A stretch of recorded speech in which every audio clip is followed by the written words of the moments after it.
Hello everyone, my name is Monica Brown and I will be presenting on the topic of child starvation. Since the 1970s and the Green Revolution, we humans have been producing enough food in order to sustain our entire population, and yet starvation still occurs. This means that starvation is entirely a human-based issue. Based on our decisions and our actions, this issue can also therefore be solved, even though it seems quite unsolvable an issue.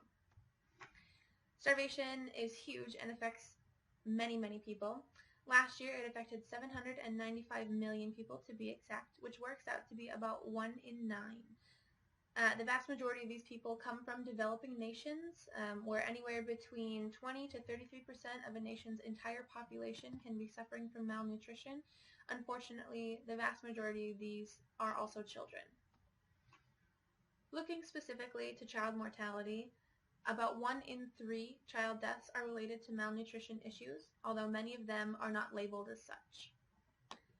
Because of this, in developing nations, typically people are often forced to have more children in order to sustain their population because the life of their children is not guaranteed. Therefore, if they have more children, they are more likely to have at least some reach childbearing age.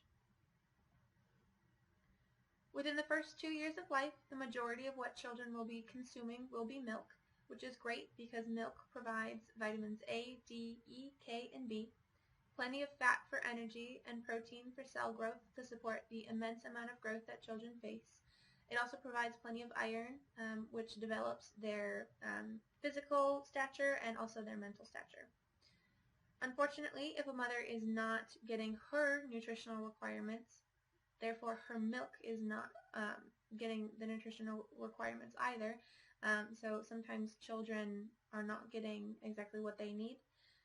Unfortunately, if a child continuously suffers from malnutrition at an early age, they can suffer from stunting, blindness, slower brain development, a lower capacity to do work, delayed puberty, potentially troubles conceiving children, and also an underdeveloped immune system, which means they'll be more susceptible to illness and have a longer recovery time. Starvation happens for a myriad of reasons, the most prevalent of them being poverty. It kind of traps them in a circle because if a person has a low personal income, they have less access to food and safe water, which means they suffer from hunger, poor sanitation, disease, and even death, which as a nation means that they have a depleted workforce, which puts them at an even more economic decline than they already were in. Also, many nations just don't have the proper infrastructure in order to guarantee a proper food crop. So roads, storage facilities, irrigation systems, and proper fertilizers aren't implemented yet, and so they are very dependent on the weather because of this. Also, war. Starvation is used as a war tactic because if two nations are fighting, the one nation will purposefully destroy their opposing nation's food system in order to put them in starvation.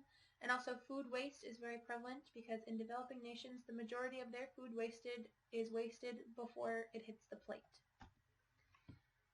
So change needs to be made now for this issue because by the year 2050, it's estimated that we will have 9 billion people on our planet and we'll have to double our food production.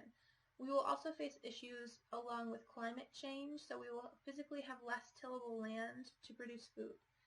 Therefore, our technologies and our systems that we implement now need to be top-notch in order to feed everyone.